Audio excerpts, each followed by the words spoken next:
नमस्कार शुभ संध्या। आज हूँ मे मास 20 तारिख शनिवार। आज संध्यार देश विदेश आरंभ कर राज्यर किसी गुरुत्वपूर्ण खबर गुड़िक चलतु नजर पकेबा।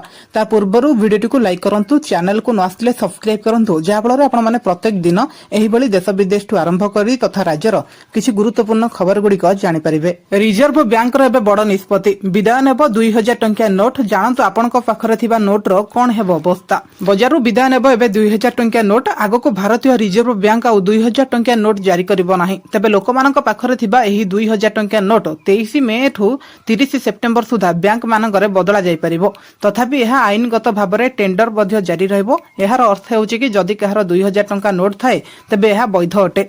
एक प्रेस विज्ञप्ति जारी करा जायछि कि आरबीआई यह निश्चित करिछि कि एही निष्पत्ति को नै आरबीआई कहिछि कि क्लीन नोट पॉलिसी अनुसार एही नोट को फेराई निया जाउछि। आरबीआई पक्षरु मिलिथिबा सूचना अनुसार थरके जणे व्यक्ति 20000 टंका पर्यंत नोट बदलाई पारिबे। बैंक अन्य कार्य प्रभावित न करने को आरबीआई यह निष्पत्ति उल्लेख अनुसार 2016 मसीह प्रधानमंत्री नोटबंदी घोषणा करने पर 2000 टंकिया नोट बजार को आसाला।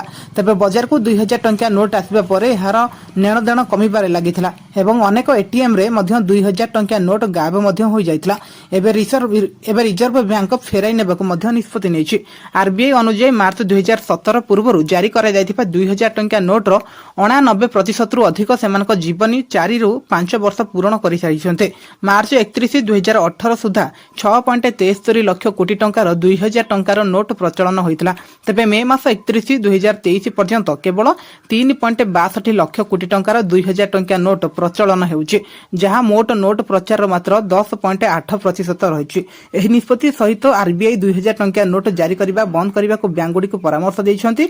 आरबीआई बैंक गुडी को एक चिठी लिखि निर्देश दैछि जे वर्तमान बैंक किंबा सही बैंक एटीएम साधारण लोकंको एटीएम किंबा नगद टंका उठाइबारे 2000 टंका नोट देबो नाही। एहा सहित बैंक गुडी को निर्देश मध्य दिया जायछि कि ग्रामांचल दुर्गम अंचल रे जोंठारे बैंक नाही, बैंक गुडी को आवश्यक स्थले मोबाइल भ्यान सहायतारे लोकंको नोट विनिमय करिबारे सहाय्य मध्य करि परिबो। आसंता 22 तारिख पर्यंत जारी रहिबो ग्रीष्म लहरी। पश्चिम ओडिसा रे अधिक रहिबो तापमात्रा। पश्चिम रे ताती उपकूल रे काल बैसाखी। राज्यर दिन तापमात्रा वृद्धि सहित अपराह्न रे काल बैसाखी वर्षा हेउछि।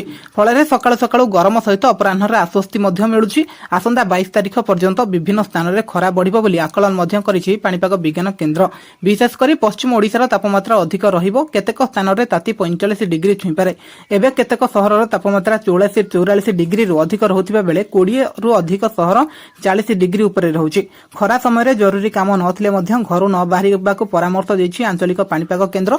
सेपटे उपकूल ओडिसा रे काल बैसाखी सक्रिय रहितिबारु अधिकांश स्थान रे घड़घड़ी सहित बिजुली सहित वर्षा मध्य हेउछि। एही समय घंटा प्रति 40 ରୁ 50 किलोमीटर बेगर पवन बहुछि। एणिकी बढ़िबो युक्त 2 सीट संख्या। सूचना देले गणशिक्षा मंत्री। युक्त 2 सीट संख्या बढ़िबा कथा सामना को आसीछि। एने गणशिक्षा मंत्री प्रमिला मल्लिक सूचना दैछन्ते। मे 18 तारिख रे मैट्रिक रिजल्ट बाहरिबा परे पास हार अधिक होइतला। तांको कहिबा अनुसार जदि आवश्यक हुए तबे एही +2 सीट मध्य संख्या बढ़िबो। सूचना अनुसार आज गणशिक्षा मंत्री प्रमिला मल्लिक कहिसन्ति कि जेउ जिल्लार आवश्यक पड़िबो सेठारे सीट संख्या बढ़ाजिबो। ए वर्ष रेकर्ड संख्यक पिला पास करिथिबारु एपरि चिंता मध्य बढ़िछि। पास हार अधिक थिबारु सबु पिला +2 सीट न पाइबा नै संदेह मध्य सृष्टि होइछि। चलित वर्ष मोट पास हार 96.40% रहिथिबा बेले एथिरु 4158 जन छात्र छात्री ए ग्रेड रे अछन्ते। एहा व्यतीत 39838 जन पिला A2 ग्रेड पाइथिबा बेले B1 रे 77567 एवं B2 ग्रेड रे 11750 जन छात्र छात्री उत्तीर्ण मध्य होइछन्ते। तबे परीक्षा रे छात्रंक पास हार 96.05% रहिथिबा बेले छात्रंक पास हार रहिछि 95.75%। सेपरि कटक एवं जगतसिंहपुर रो जिल्ला रे पास हार सर्वाधिक अधिक रहिछि। तबे मालकानगिरी रे सर्वनिम्न पास हार रेकर्ड करा जायछि। संपत्ति तालिका घोषणा कले मुख्यमंत्री नवीन पट्टनायक। एबे तांको मंत्रिमंडलर समस्त मंत्री जानतु किए सबुठु गरीब। ओडिशा मुख्यमंत्री नवीन पट्टनायक एवं तांको मंत्रिमंडलर समस्त सदस्य निज निजर संपत्ति तालिका घोषणा करबा कथा सामना को आसीछि। एही संपत्ति तालिका मुख्यमंत्री कार्यालय वेबसाइट रे मध्य प्रकाश पाइछि। एथिरे जणा पड़िछि जे मुख्यमंत्री सबुठारु धनी। गत वर्ष ठारु नवीनक संपत्तिर परिमाण 42,90,000 टंका रहिछि। तबे आसंतु जानिबा वर्तमान सुधा केउ मंत्रीक संपत्ति रहिछि केते। सूचना अनुसार मुख्यमंत्री दिल्लीर जनपथरे थिबा बैंक ऑफ इंडिया रे 70 लाख टंका एवं भुवनेश्वर एसबीआई रे 20,87,000 टंका रहिछि। हिंजिली काटू कॉलेज कैंपस एसबीआई रे 7,000 टंका एवं अन्य अकाउंट रे 14,000 टंका रही। एचडीएफसी बैंक रे 1 कोटी टंकार फिक्स डिपोजिट रही। यह व्यतीत 9 कोटी टंकार आरबीआई बॉन्ड एवं पोस्ट ऑफिस रे 1.5 कोटी टंकार टर्म डिपोजिट रही। दिल्ली लोधी रोड रो पोस्ट ऑफिस रे 6,69,000 टंका रही। नवीन पाखरे 3.5 लाख टंकार सोना गहना थिबा बेले 1980 मसीहार एक आंबासाडर कार रही। नवीन निवास रे मुख्यमंत्री 2/3 शेयर रही, जार मूल्य 9 कोटी 52,46,000 टंका हेबो। दिल्लीर एपीजे अब्दुल कलाम रोड रे थिबा संपत्ति रे नवीन 50% शेयर रही। यार वर्तमान मूल्य 43 कोटी 36,18,000 टंका हेबो। नवीन उपरे किछि ऋण भार नाही। सरकार कले बड़ घोषणा, सिम कार्ड पई मार्गदर्शिका जारी कला क्राइम ब्रांच। फेक सिम पई लागिबो देशद्रोह दफा। फेक सिम कार्ड जोगु राज्य रे साइबर अपराध बढ़ी चली।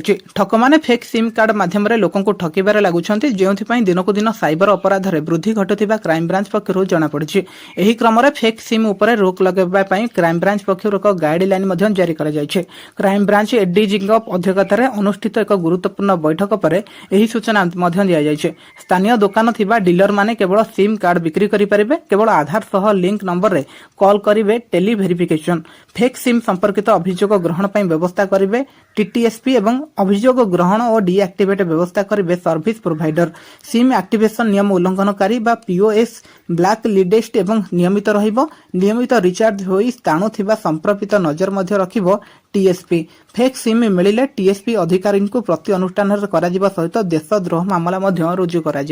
संबलपुर रे चलिला महानदी ट्रिप टानल टीम आजिठू क्षेत्र परिदर्शन आरंभ। महानदी जल विवाद मामलार समाधान पई गठित न्यायाधिकरण सदस्य माने आज संबलपुर रे हीराकुद जल भंडार, बुर्ला पावर हाउस एवं रंपेला स्थित पार्वतीगिरी मेगा उठा जलसेचन प्रकल्प आदि प्रदर्शन करिवे। आसंता काली चिपिलिमा पावर हाउस, बरगड़ मुख्य केनाल एवं अत्ताबीर शाखा केनाल आदि परिदर्शन करिवार कार्यक्रम रही। प्रथम थर पई ओडिशा परिदर्शन आसुथिबा ही टीम 28 तारिख पर्यंत ओडिशा गस्तरे रहिबे। एहा पूर्वरु सेमाने छत्तीसगढ़ रे महानदीर स्थिति अनुध्यान मध्य करिथिले। एही टीम रो संबलपुर गस्त अवसर रे जवाहर मीनार एवं जवाहर उद्यान परिदर्शन कार्यक्रम रहिथिबारु 24 तारिख पर्यंत जवाहर मीनार एवं आजिर जवाहर उद्यान सर्वसाधारण निमंते बंद रहिबो बोली मुख्य डैम डिविजन पक्षरु सूचना मिलिछि। सेहिपरि आसंता काली टीम रो गस्त पई समलेश्वरी मंदिरर सर्वसाधारण निमंते लाइट एवं साउंड कार्यक्रम बंद रहिबो बोली मध्य जिला पर्यटन विभाग पक्षरु मध्य सूचना मिलिछि। विश्वर पुणी प्रधानमंत्री मोदी दबदबा, ग्लोबल लीडर अप्रूवल रेटिंग्स रे सुपर पावर नेता पछरे पकाई देले मोदी। प्रधानमंत्री नरेंद्र मोदी एथर विश्वस्तरीय नेता अनुमोदन मूल्यांकन बा ग्लोबल लीडर अप्रूवल रेटिंग रे शीर्ष स्थान अधिकार करिसेंती। अमेरिकार कंसल्टिंग फार्म मॉर्निंग एवं कंसल्ट द्वारा करा जायतिबा एक सर्वे अनुसार पीएम मोदी को 78% रेटिंग सहित दुनियार सबुठारु लोकप्रिय नेता भाबे विवेचना करा जायछि। एही सर्वे रे अमेरिकार राष्ट्रपति जो बिडेन 6ठ स्थान रे, एक ब्रिटिश प्रधानमंत्री ऋषि सुनक 10म स्थान रे रहिसंते। एही रेटिंग रे 7% लोकंक मध्यरु 4% तांका विषय कोनोसी मत प्रकाश करि नथिबा बेले 17% लोक तांको नापसंद करूछन्ते। पीएम मोदी 78% लोकंक प्रथम पसंद होई परिछन्ते। तांका परे स्विट्जरलैंड राष्ट्रपति आलेन बर्सेट एवं 62% सहित द्वितीय स्थान रे रहितिबा मेक्सिकोर राष्ट्रपति तृतीय स्थान रे मध्य रहि जाइछन्ते। आरंभ होला बीजेपी कार्यकारिणी बैठक। बीजेडी मुक्त ओडिशा नारा देले नेता। बीजेडी मुक्त ओडिशा बीजेपी लक्ष्य। शनिवार राज्य बीजेपी कार्यकारिणी बैठक रे एही नारा सहित नेता माने आगामी विधानसभा निर्वाचन बीजेडी को राज्य को मूलपोछा करबा को योजना करूछन्ते। एही बैठक रे दलर आगामी एजेंडा विषय आलोचना मध्य हेउछि। आगामी दिन रे ओडिशा रे गोटिए परिवार पाखरे दलर पहुंचे बोली लेखाश्री सामंत सिंह कहिसन्ते। केंद्रर मोदी सरकार पक्का घर, पीवा पानी, रोजगार पई अनेक योजना मध्य करूछन्ते, किंतु ओडिशा रे योजना लोकंक पाखरे पहुंची पारु नाही। अन्य परे राज्यर आईन श्रृंखला भुसुडी पड़िथिबा बेले महिला निर्यातना रे ओडिशा 1 नंबर आड़ को गति करूछि। सेही भली महानदी प्रसंग रे बैक फुट रे ओडिशा सरकार थिबा बेले रत्न भंडार चाबी हजिबा, फाइल चोरी हेबा भली घटना मध्य घटि जाउछि। एहारी मध्य सबुठ बड़ कथा हेउछि एसबुर घटनार उत्तर देबाक मध्य केही नाहांते। तेणुकरी राज्यर सरकार किए चलाउछि ताहा मध्य जणा पडुनी। तेबे राज्यर सरकार विकास करुथिबा कथा कहूथिबा बेले राज्यर बेरोजगारी, शिशु अपपुष्टि बढ़िछि, शिक्षा मध्य अवहेलित होइथिबा से कहिसन्ते। सेहिपरि 5T नारे स्कूल रे रंग बोला हेउछि एवं गुणात्मक शिक्षा मध्य मिलु नाही।